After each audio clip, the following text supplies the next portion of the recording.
வணக்கம் நண்பர்களே, welcome to doctor PM times. நண்பர்களே, நாம் இந்த பதிவில் கேன்சர் வருவதற்கான 10 முக்கிய அறிகுறிகள் என்ன என்பதை பற்றி பார்க்கலாம். அதாவது நம்மளுக்கு பின்னால் கேன்சர் வரப்போகுது அப்படிங்கிறத முன்கூட்டியே எப்படி தெரிஞ்சுக்கிறது. இந்த 10 அறிகுறிகள் இருந்தால் கேன்சர் வந்துருச்சு அப்படிங்கிற சந்தேகம் நம்மளுக்கு வரும். உறுதி இல்லை, பட் ஒரு சந்தேகம் மட்டும்.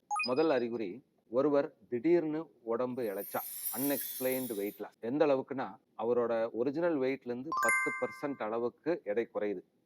உதாரணத்துக்கு ஒருவர் 70 கிலோ இருக்கிறாருன்னு வைங்க, அவருக்கு ஒரு மாதத்துக்குள்ள 7 கிலோலேருந்து 8 கிலோ வரைக்கும் அவர் உடல் எடை குறைந்தால், எந்த விதமான முயற்சி அவர் எடுத்துருக்கக்கூடாது. வெயிட் லாஸ்க்கான முயற்சி, ஒரு அதிகப்படியான உயற்பயிற்சி, டயட்டு, அந்த மாதிரி உடல் இழைப்பதற்கான எந்த முயற்சியும் எடுக்காம திடீர்னு அவர் உடல் எடை 10% ஒரு மாதத்திற்குள் குறைந்தால், அது வேற ஏதாவது ஒரு உறுப்பில் இருக்கிற கேன்சர்னால இருக்கலாம். ரெண்டாவது, அவருக்கு ஏற்படும் அதிகப்படியான களைப்பு, ஃபெட்டிக்.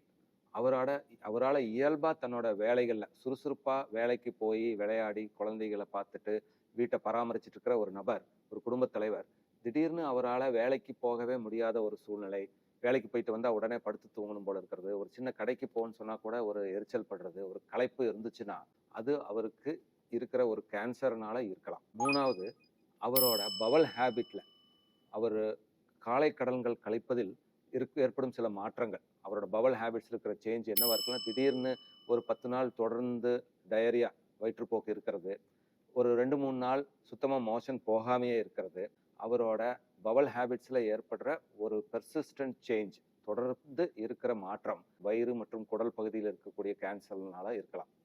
நாலாவது, தீராத வயிற்று வலி. வயிற்றுக்குள்ள அவருக்கு ஒரு விதமான கடுமையான வலி இருந்தா, அது எந்த மருந்து மாத்திரை உட்கொண்ட பிறகும் அந்த வலி தொடர்ந்து இருந்தா, அது அவருக்கு வயிற்று பகுதியிலையோ குடல் பகுதியிலோ ஏற்படுற ஒரு அடைப்புனாலேயோ இல்லை அங்கே இருக்கிற ஒரு கட்டினாலேயோ அந்த வலி இருக்கலாம். ஸோ அது ஒரு அறிகுறி. ஐந்தாவது, அந்த நபர் மோஷன் போகும்போது, வெளியே போகும்போது மலத்தோட சேர்ந்து ரத்தமும் சேர்ந்து வந்தால், ரெக்டல் ப்ளீடிங் சொல்லுவாங்க, வெளிக்குடல் பகுதியிலிருந்து இரத்த கசிவு ஏற்பட்டா அது ஒரு முக்கியமான அறிகுறி. ஆறாவது, தொடர்ந்து இருமல். அவர் நாள்பட இருமிட்டே இருக்கிறாரு, அதிகமாக கோழை வருது, இருமி காரி துப்புறாரு, அப்படி காரி துப்பும் போது ரத்தம் கலந்து வருது, அவரோட குரல் மாறுபடுது, ஒரு கரகரப்பான குரலா மாறுது அப்படின்னா, இதுவும் அவருக்கு லங்ஸ்ல இருக்கிற ஒரு கேன்சரோட அறிகுறியா இருக்கலாம்.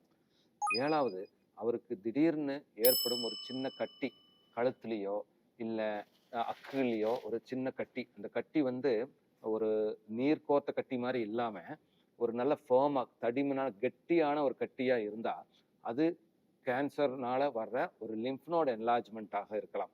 அடுத்தது, அவர் தூங்கும்போது கழுத்து பகுதியில் அதிகப்படியான ஏற்படும் வேர்வை, மாலை நேரமெல்லாம் அவருக்கு வர்ற காய்ச்சல், அடிக்கடி சளி காய்ச்சல் போன்ற தொந்தரவுகள் வருவது, எதிர்ப்பு சக்தி குறையுது, இதெல்லாமே அவருக்கு இரத்த புற்றுநோய் வந்ததற்கான அறிகுறியாக இருக்கலாம். அடுத்தது, பெண்களுக்கு முக்கியமா அவர்கள் மாதவிடாயில் ஏற்படும் மாற்றம், திடீர்னு அதிகமாக உதரப்போக்கு இருக்கிறது, இல்லை அடிக்கடி 28 நாளைக்கு ஒரு தடவை மாதவிடாய் இருந்த பெண்களுக்கு 14 நாளைக்கு ஒரு தடவை, இல்லை 18 நாளைக்கு ஒரு தடவை, இர்ரெகுலர் பீரியட்ஸ் என்று சொல்வார்கள், அப்படி இருந்தாலும் அவங்களுக்கு வேற அவங்களோட கருப்பை வாய் புற்றுநோயோ இல்லை வேற ஏதோ ஒரு அறிகுறி, எண்டோமெட்ரியல் கேன்சராகவோ ஏதாவது இருக்கலாம். அடுத்தது, பெண்களுக்கு முக்கியமா அவர்கள் மார்போட சைஸ் திடீர்னு மாறினாலோ, மார் காம்புகளில் ஒரு வலி வீக்கம் ஏற்பட்டாலோ, இல்லை மார் சதை பகுதியில் ஒரு சின்ன கட்டி, கெட்டியான ஒரு கட்டி உருவானாலோ, அது அவங்களுக்கு பின்னால் வரக்கூடிய பிரஸ்ட் கேன்சரோட அறிகுறியாக இருக்கலாம். ஸோ இந்த 10 அறிகுறிகள் இருந்தால் நம்மளுக்கு ஏதோ ஒரு கேன்சர், அந்த சம்மந்தப்பட்ட உறுப்போட கேன்சர் வருவதற்கான வாய்ப்பு அதிகம் என்று சுதாரித்து முன்கூட்டியே அதை டெஸ்ட் செஞ்சு உடனே கண்டுபிடிச்சா ஏர்லியர் த பெட்டர். முதல் 2 ஸ்டேஜுகளில் வைத்தியம் பண்ணப்படும் ஒரு கேன்சர் முழுவதுமாக பரிபூர்ணமாக குணமாவதற்கான வாய்ப்பு மிக அதிகம். இதை கருத்தில் எடுத்துக்கிட்டு நடவடிக்கைகளை இறங்குமாறு அன்புடன் கேட்டுக்கொள்கிறேன். நன்றி.